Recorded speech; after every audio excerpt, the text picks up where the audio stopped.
I do not think that you should move to Houston unless you're okay with some of the things that are going to be trade-offs.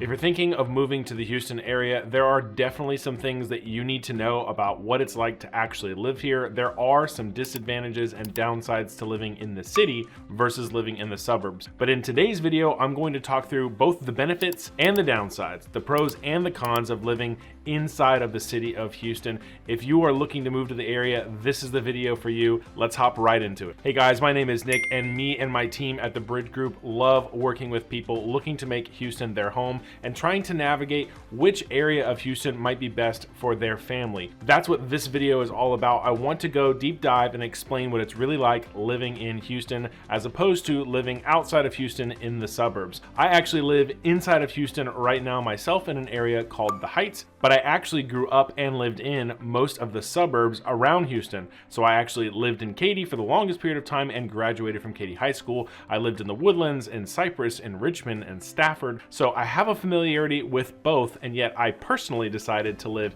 inside the loop, which is 610, which would be as close to being near downtown as you might get. And so that's why I feel like I have a unique perspective to actually give you some insight to help you make that choice easier for yourself. Let's get into pro number one. Living inside the loop gives you proximity. Now, the reason that this is important is because when you are out in the suburbs, you are generally going to be 15 to 20 minutes, sometimes 30 with traffic from basically anything that you need or want to do. If that's going to the grocery store, if that's going to the doctor's office, if that's picking your kids up from school, there are going to be only a few things that are really truly going to be within just a few minutes of your home. For the most part, you're going to be hopping onto a road and driving for 15 to 20 minutes or 30 minutes with traffic. However, if you live inside the loop, as I do now, I can actually get to many things in less than 10 minutes, or I can walk to them. So where I am now is a very walkable area of Houston. Now, Houston is disastrous in terms of walkability compared to a lot of other big, large metropolitan cities, but as far as areas within Houston that are walkable, the Heights area that I'm in now is the most walkable of them all. And so that means that from my house, I am literally just a few minutes walk from multiple bars, restaurants, patio bars, coffee shops. So I truly can walk or bike ride to a lot of things. And the grocery store, for example, is only 3 minutes from my house. So proximity really becomes a thing that you don't realize how far things away are until you're really close to everything like you are here in the city, and you can actually get to stuff very quickly. It used to be that if I needed to plan to go anywhere, I had to think about it in terms of 30-minute increments,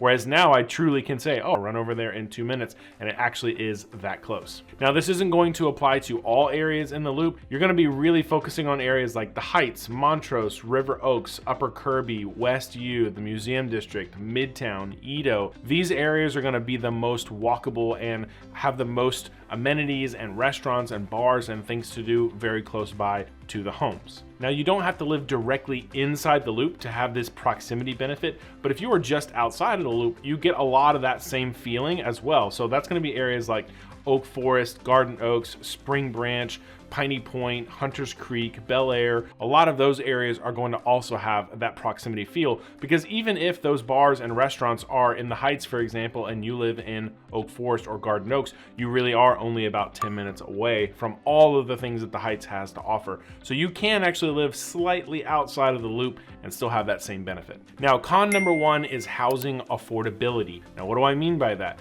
If you are living inside or near the loop, it's going to get more expensive the closer into the city that you get, because you're getting those benefits of access to entertainment venues and restaurants and the best places to do things and fun stuff. You are paying more money the closer you are into the city, like it is in most major cities. Now, in terms of what's the difference, I've actually got some numbers. I went and ran an analysis to see what is the difference between buying a $350,000 house in the suburbs on average versus a $350,000 house in the city on average. And the difference is going to be generally around 500 square feet less on the inside of the property. So for example, a $350,000 home in the suburbs is going to generally be a 4-bedroom, 2-bath house around 2,300 square feet with a 7,500 square foot lot. The same $350,000 house in town, you're going to lose a bedroom, so usually it's going to be a 3-bed, 2-bath. Generally, you're going to get a half bath though instead. You're going to be around that 1,750 square feet with about a 3,600 square foot lot. So you're losing about 4,000 square feet on the outside in terms of yard space. And that's going to kind of tie into the next con, which is smaller homes and smaller yards on average. That's con number 2. So about 500 square foot less on the inside and about 4,000 square foot less on the outside. I also did the same analysis for $500,000 homes. The average $500,000 home in town is going to be a 3-bed, 3-bath with 1 half bath at about 2,300 square feet with a 3,200 square foot lot. So again, you can see it's about a 500 square foot difference on the outside.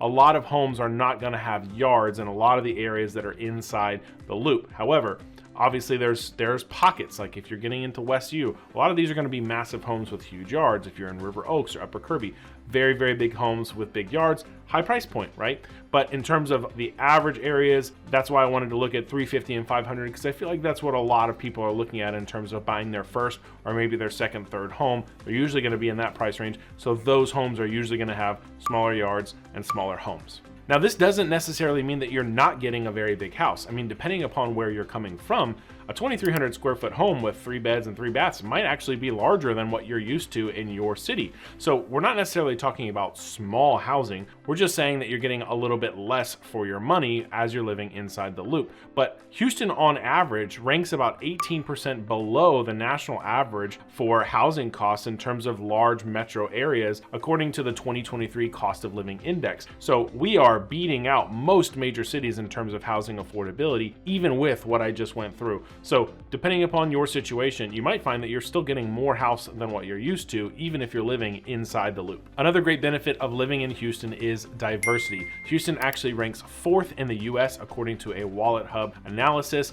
that ranked the most diverse cities in the United States. There are over 90 different nations that are represented here. So no matter what country or nation or nationality you are, more than likely there is a community here for you. And because of that, there is such diversity in terms of food and so much diversity in terms of cultural events. There are always festivals and things going on inside of Houston from all over the world, and that's really what makes Houston a special place, is it is truly a melting pot. So if you're used to places like New York City or used to places like LA, we are just as diverse, if not more diverse, than most of these other major cities, because a lot of people are coming here for work. We have a generally low cost of living. We generally have better housing affordability. We generally have access to some of the best hospitals in the United States with our medical system. There's a lot of tech and a lot of finance here. And so real estate is a great thing to invest in generally in the Houston area as it goes up in value. So you've got all these different factors that cause Houston to be a great place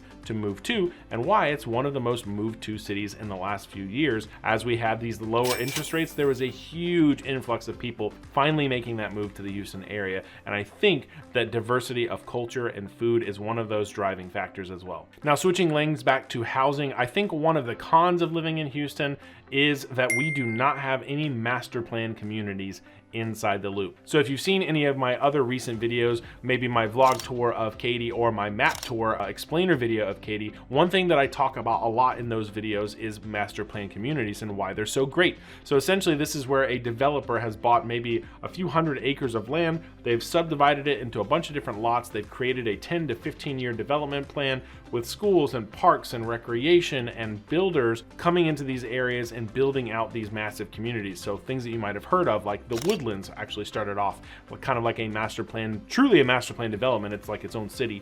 But then you have maybe on a slightly smaller scale things like Cinco Ranch, which is a huge master plan development that's out in Katy, and it almost is like its own small city. It has the restaurants and the schools and the shopping and the housing all inside of one general area. And so you're getting a lot of these perks and amenities when you move into master plan communities. They don't really exist inside the loop. Generally, these communities are much older. They've existed, at least in Houston, a lot of them since the 20s and 30s. And so because of that, these are really not subdivisions in the traditional sense. They don't have walls around them. They're not really known as master plan communities in that sense. They don't have amenities. There's no pools that are provided to the residents in that area. Most of what you're going to find are going to be city provided things. So the city has built lots of parks all over the area. There's hiking, walking, biking trails all over. And the city itself kind of becomes the amenity, if that makes sense. Whereas if you're out in the suburbs, you have an HOA, and that HOA is providing a lot of these things, and it's keeping the neighborhood and the community beautiful, and it goes towards the trees and the plants, and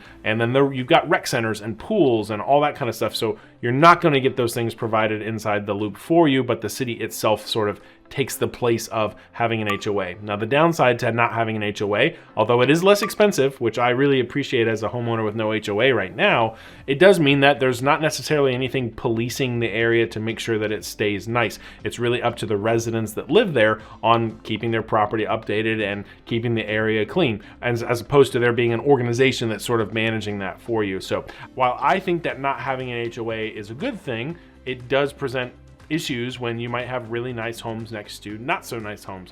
A lot of that variation inside the loop, because you're going to have a lot of homes that are being torn down or that are being neglected, and then new homes are being built all around them. So you're going to find a lot more variation, whereas out in the suburbs in a community, basically all the homes are built around the same age, and they all kind of have the same exteriors and they have the same colors, and so there's a lot of more uniformity. But I also think that leads to one of the pros of living in Houston, which is that you don't have that uniformity. There are a lot more unique homes in Houston just because of the fact that there aren't really master plan communities. So that you've got homes anywhere from the 1920s up to newly constructed homes. So on one street you might see a bungalow or a Victorian era or colonial era or a craftsman or a 3-story modern townhome or a large 2-story home that looks like it belongs in the suburbs, and they might be different colors and built at different times and have different yard sizes. And I really think that uniqueness and diversity of housing and housing styles actually lends a lot of character to the areas here inside the loop. Whereas if you go out to these master plan communities, I think that all the homes kind of look the same. They kind of all blend together. Now, that's not to say that they aren't nice, but I do think that there is something to being able to walk down a street and see different colors and different homes and different materials. And I really think that almost lends a beauty and a character to the area that you just are not going to find when all the homes are built at the same time, built by the same builders with all the same facades, the same materials, the same colors. It can be a little boring. If you ever fly a drone over a community like I do, literally all the homes look the same. But if you fly a drone in the city, you're gonna actually see what I'm talking about in terms of it looking different as you fly over it. Now, a huge benefit to living inside the loop or close to it is restaurants and bars. There are so many options to choose from on any given night, and I think that that's why Houston ranks 4th in culinary according to worldsbestcities.com. It is also named one of the top 10 best cities in America, and a lot of that comes to the ethnic and cultural diversity in the metropolitan area. And I think that also is on display in all of the food options. I mean, you can basically name any kind of cuisine and there's going to be a restaurant for it, and not just a restaurant, but good restaurants with good food. And so there's always something new to try, and I think that that's one thing that we've really come to appreciate after moving into the city, because we used to live in the suburbs and you're going to just find a lot of chain restaurants. It's going to be a lot of your typical mainstays, and that's not to say that there aren't a lot of them and that they're not all over the place, but you'll find that you might get bored a little bit if you are looking for vastly different options for food on a given day or weekend, whereas you can basically explore new restaurants every single night of the week for months on end and not run out of new places to try. And I think that puts us on par with places like LA and New York that do also have these booming food scenes. You're finding that same thing in Houston, and I think it's a little bit underrated and overlooked by a lot of the kind of food community. We don't really have, I guess, as much recognition as a lot of those cities do have, but I feel like if you really were to look into it, and I'll provide some articles below in the description of places that you can try, and Eater has a great write-up on kind of how to explore the Houston food scene and kind of where to start and some places to try. I think it's a great list. There's a lot of stuff on there that are really, really good restaurants. Some of my favorite restaurants that I've ever eaten at are here in the Loop now after moving here, and we go to them very regularly because they're so so good, and there's always something new. So if we're kind of getting a hankering for one thing or another, we can pretty much pull up a Google map and we'll be able to find something with that kind of food cuisine, and so we're always trying new stuff. And I think that makes Houston a really exciting place to live if you like exploring new cocktails and new drinks and new food. Now, switching gears again back to housing, I think another con for living inside the Loop is you really don't have these premium or premier builders that you would find out in these master plan communities. So Perry, Highland Homes, Chesmar, Partners in Building, they're usually not building out inside the city very much. They're almost predominantly and exclusively out in these master plan communities. Most of what you're going to find inside the Loop are going to be either older homes where they've been remodeled by the owner. You're going to find tear downs where an investor has maybe bought that land, torn it down, and built newly constructed homes, and they're usually going to be smaller developers with a little bit less experience, so you might find that the construction quality doesn't necessarily have that same rigorous quality control that a more premier Texas builder might have out in the suburbs. So that does lend itself to a little bit of issues with quality. Some houses are not constructed very well and run into issues, but I mean, you can still have that in master plan communities and out in the suburbs. I guess it's just a little bit less common out there. And a lot of these builders do offer warranties, and so they will fix things. It's going to be a lot more built by smaller developers. And so that is a con. It's less trustworthy in a sense. And so you really want to do your due diligence when you're under contract. When we're working together to find that home, I'm certainly going to recommend getting a third-party inspection of the entire home, as well as adding things like termite and pest inspections,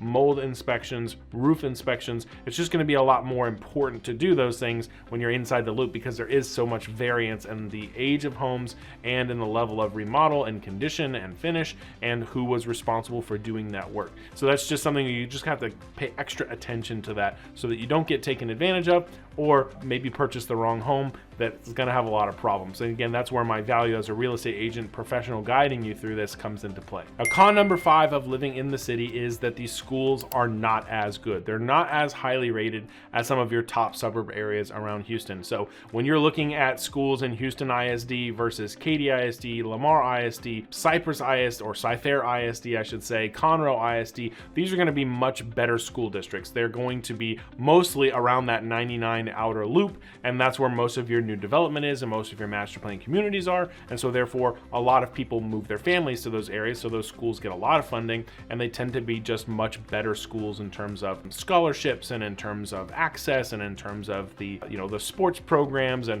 there's just going to be better schools out in the suburbs. And that's pretty much the case for most major cities. Now, I want to end on a good note, because I think this is also something that becomes really evident once you live inside the Loop, because you no longer have to commute into the city to access entertainment. And so that's whether it's sports, whether it's music, whether it's the performing arts.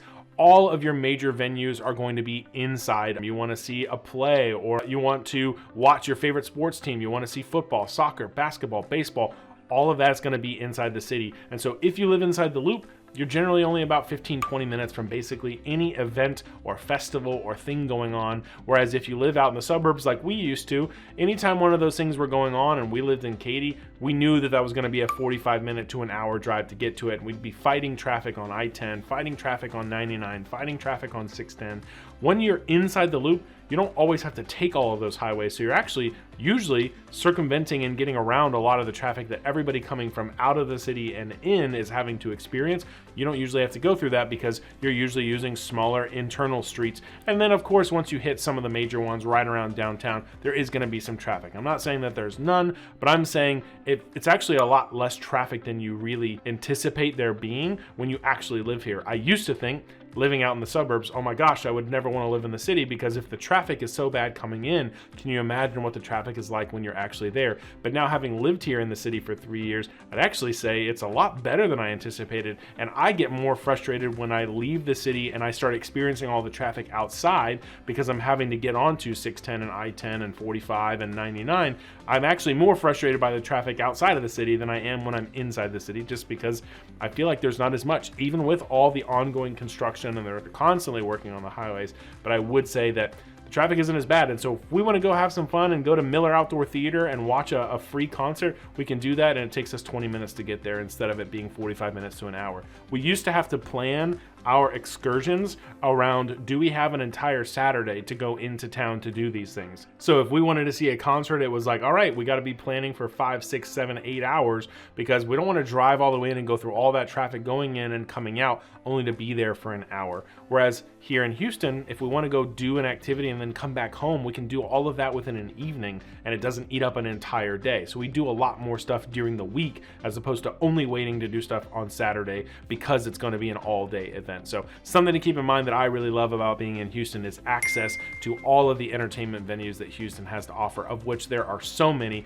and I'm going to be leaving information and links to all of these things in the description below for you. All right, so those are my top 5 pros and top 5 cons of living in Houston. If you're watching this video and you're a Houston native, leave me a comment below. Let me know if there's something that you feel like I missed or a bad thing about living here. I love Houston and have lived here my whole life as a Houston native. I've lived in the suburbs, now live in the city, so I really know and feel like I have a good opinion, but I'm sure that there's things that I don't know, and so let me know in the comments below. And if you are watching this video and you're considering making the move to Houston, me and my team would love to have the opportunity to sit down with you, talk about what criteria is most important, and help you make a smooth move to Texas. We constantly get calls from people just like you looking to make that move, or people that live here currently and are looking to go to a different area. Maybe you live inside the city and you want to move out to the suburbs, or vice versa, and do what me and my wife did. We'd love to have that opportunity to serve you. Thank you guys so much for watching to the end of the video, and we will see you guys on the next one.